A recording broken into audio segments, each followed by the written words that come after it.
एक तो मम्मी, अगर तुम किसी से प्यार करो, मम्मी उसे पहले बुरा बता देगी, ये लड़की हमारे काबिल ही नहीं है, ये लड़की मतलब क्या ही है इसमें, मैं लाऊंगी तेरे लिए, मैं फिर और ऊपर से टोंट मारेंगी, जब दिल लगा गधी से तो हुस्न क्या चीज़ है, परी क्या चीज़ है। तो घर वालों की कहानी अलग ही चल रही होती है यार, उन्हें तुम नहीं समझा सकते। और ये खाली मिडिल क्लास का बता रहा हूँ मैं, जो यमुना पार में रहते हैं जैसे हम हैं, हम तो सिग्नेचर बीच पे जाके फोटो खिंचाते हैं, ये सिंगापुर तो ये सब चीज़ें। खैर एक शेर सुना दो। अच्छा, कभी कोई बरसात में रोया, बारिश में, बारिश हो रही है और तुम रो रहे हो मम्मी के सामने, घर वालों के सामने, कभी रोए हो? मैं रोया हूँ, उन्हें कुछ नहीं पता चले रो रहा है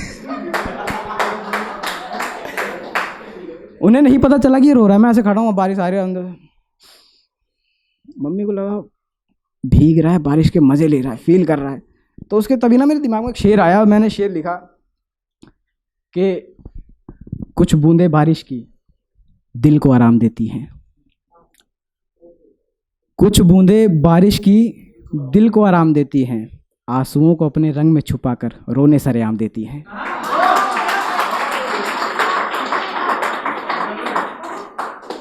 ये शेर उसी दिन आया था मेरे कि भाई साहब कि कुछ बूंदे बारिश की दिल को आराम देती हैं, कुछ बूंदे बारिश की दिल को आराम देती हैं, आंसुओं को अपने रंग में छुपाकर रोने सरेआम देती हैं। अच्छा, कोई है यहाँ पे डूड? यो कोई डूड है? अच्छा आप हो डूड, फटी जीन्स पहन के नहीं आए आप डूड लोगों का ना अलग ही फंडा है, अगर तुम टाइट जीन्स भी पहन लो ना तो यहीं पकड़े खड़े होंगे। इनको जितना मर्जी पैसे दे के डांस सिखा दो, इनको नाचना ऐसे ही है। मैं एक शादी में गया तो वहाँ गाना बज रहा था, छत पे सोया था बहनोई मैं तन्ने समझ के सो गई। वहाँ बंदे ऐसे ऐसे नाच रहे हैं, ऐसे ऐसे नाच रहे हैं, एक बंदा लगी इस गाने पे मतलब यार लिटरली इस गाने पे तू ऐसे नाच रहा है, एम्पलीफायर बज रहा है क्या? गाने की तो इज्जत कर यार।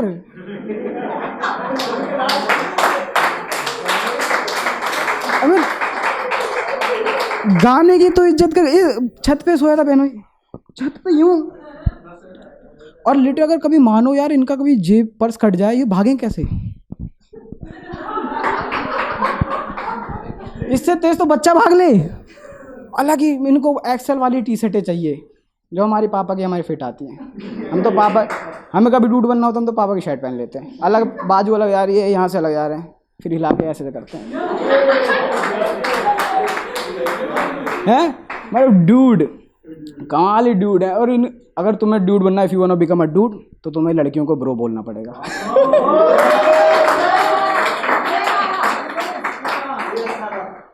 लड़कियों को ब्रो बोलना पड़ेगा, ब्रो। मैं शॉक हो गया। मेट्रो पे एक दिन दो बंदे आए, पहले तो उसने ऐसे करके ऐसे शीशा खोला, मैंने कहा कर क्या रहा है, ऐसे क्यों नहीं करके ऐसे खोला। हम देसी लोग, हमें नहीं पता क्या है भाई, वो ऐसे करके खोला, फिर ऐसे करके यूं कर रहा है। फिर लड़की को बोला ब्रो तुझे पता है? मैंने कहा ब्रो कहाँ बैठा है यहाँ? मैंने कहा ब्रो कहाँ बैठा है यहाँ पे, यहाँ तो लड़की है। फिर लड़की बोली हाँ ब्रो मुझे पता है। मैंने कहा अच्छा ये है ब्रो, ये ब्रो है, वाह।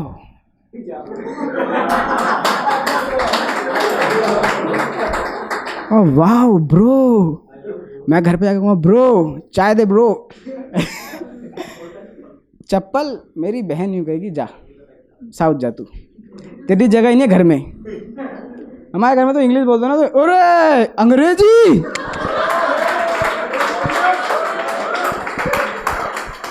अंग्रेजी वाह सर, एक शब्द सिखा दे सर, सर सर प्लीज।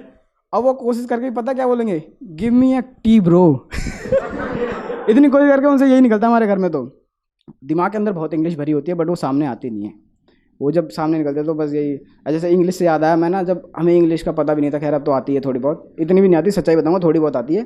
जब इंग्लिश का नहीं पता था ना तो मैं गया सीखने। तो जब तुम कहीं जाओ तो सब आपसे पूछते हैं why are you come here, तो एक मैडम थी, मैडम उसे अलग ही फटती थी, क्योंकि हम भाई लड़के, अब मैडम चाटे मारती थी, बेइज्जती करती थी, ठीक है। तो अलग ही मतलब डरा के माहौल रखता था। तो वो जैसे ही मैं गया इंग्लिश सीखने के लिए, तो उन्होंने मेरे से पूछा why are you come here. मुझे 3 शब्द छोड़े, खाली एक समझ में आया, कम। मैं 2 कदम पीछे खड़ा था, मैं पास आ गया। मैं कहा हाँ मैम।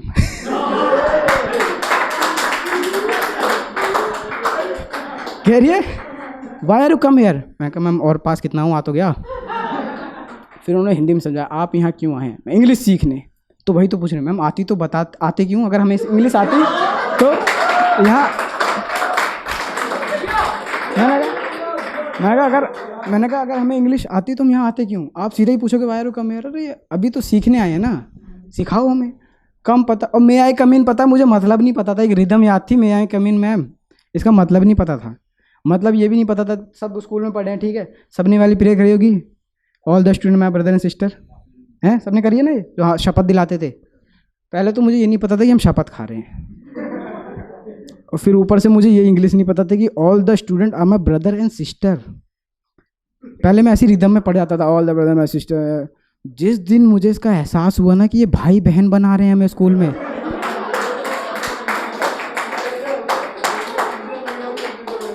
जिस दिन मुझे रियलाइज हुआ कि all the student brother and sister, brother तो ठीक है, सिस्टर यार 2 बुआ 3 बुआ उनकी वैसी बहनें मेरी होते हैं यार। राखी में यहाँ तक हाथ भरता है, स्कूल में भी बनाता फिरूं।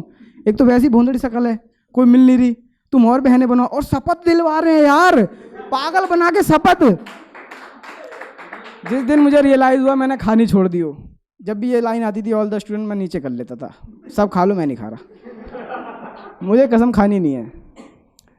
अपना तो मतलब स्कूल में कोई यार था ही नहीं कि हाँ तुम्हारी किसी चल रही हो, ऐसे अफवाह भी नहीं फैली झूठी मूठी कि जीत तेरी इससे चल रही है, वो तेरे को पसंद करती है। हमने तो खुद ही जाके टॉयलेट में नाम लिख दिया, जीत लो प्रिया। अब फैलेगी अफवाह। अब नाम पढ़ेंगे बच्चे तब आएंगे। अब हुआ, एक बंदा गया जीत और नाम लिखा है, मैं कहा अच्छा इसको क्या ही पता चलेगा कि मैंने ही तो लिखा है। मैं ही तो लिख के आया हूँ।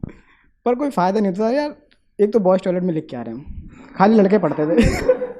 लड़कियों तक तो पहुँचती नहीं थी बात। जिसके लिखा उसे कान में रू जूँ भी नहीं रहेंगी।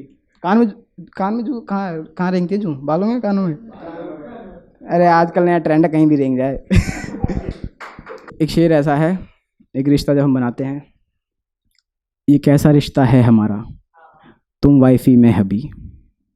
ये कैसा रिश्ता है हमारा तुम वाइफी मैं हबी। इतने दिन हो गए पर तुम ना मिलने आई कभी।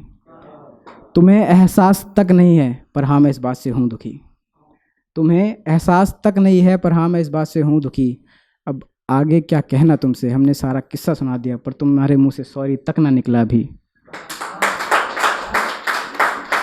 हमने सारा किस्सा सुना दिया पर तुम्हारे मुंह से सॉरी तक निकला ना भी। अब आगे क्या कहना तुमसे, और बताओ घर में कैसे हैं सभी। तो एक शेर ऐसे था, जैसे मैंने बताया कि जब कोई तुम्हारी ज़िंदगी से इंपॉर्टेंट पर्सन चला जाता है तो ज़िंदगी रूखी हो जाती है, कोई मज़ा नहीं। कोई ऐसा मान लो जैसे भिंडी की सब्ज़ी बनी हो और उसमें प्याज ना हो। तो एक शेर ऐसे है कि मेरी ज़िंदगी में अब कुछ भी खास नहीं, वजह यह है कि वो मेरे पास नहीं। मेरी ज़िंदगी में अब कुछ भी खास नहीं, वजह यह है कि वो मेरे पास नहीं। हमें तो हर पल होता है, हमें तो हर पल होता है, बस उन्हें होता हमारा एहसास नहीं। दिल और दिमाग दोनों लगाया मोहब्बत में, दिल और दिमाग दोनों लगाया मोहब्बत में, पर फिर भी हुआ मैं पास नहीं। अमीर बंदे होते हैं या फिर जो मतलब ज़्यादा स्ट्रांग बंदे होते हैं, वो पता किस पे ऐड दिखाते हैं। जैसे कार वाले रिक्शे पे दिखाएंगे, कभी कार वाले से नहीं दिखाएंगे कि ओए चल गाड़ी साइड कर ले, वो उन पे नहीं दिखाएंगे। तो इस पर एक शेर आया था कि अपने से कमज़ोर को सताया मत करो, अगर मदद करते हो तो बाद में जताया मत करो। अपने से कमज़ोर को सताया मत करो, अगर मदद करते हो किसी की तो बाद में जताया मत करो। और तुम क्या हो और क्यों हो इस दुनिया में लोग खुद ही जान जाएंगे। अच्छे कर्म करो, अपने मुँह से अपने बारे में ज़्यादा बताया मत करो। मैं झूठी हंसी रखता हूँ चेहरे पे तो लोगों को लगता है कि मैंने कुछ खोया नहीं। मैं झूठी हंसी रखता हूँ चेहरे पे तो लोगों को लगता है कि मैंने कुछ खोया नहीं, खोया मैंने भी है, बस मैं सबके सामने रोया नहीं। बहुत बहुत शुक्रिया, बहुत शुक्रिया।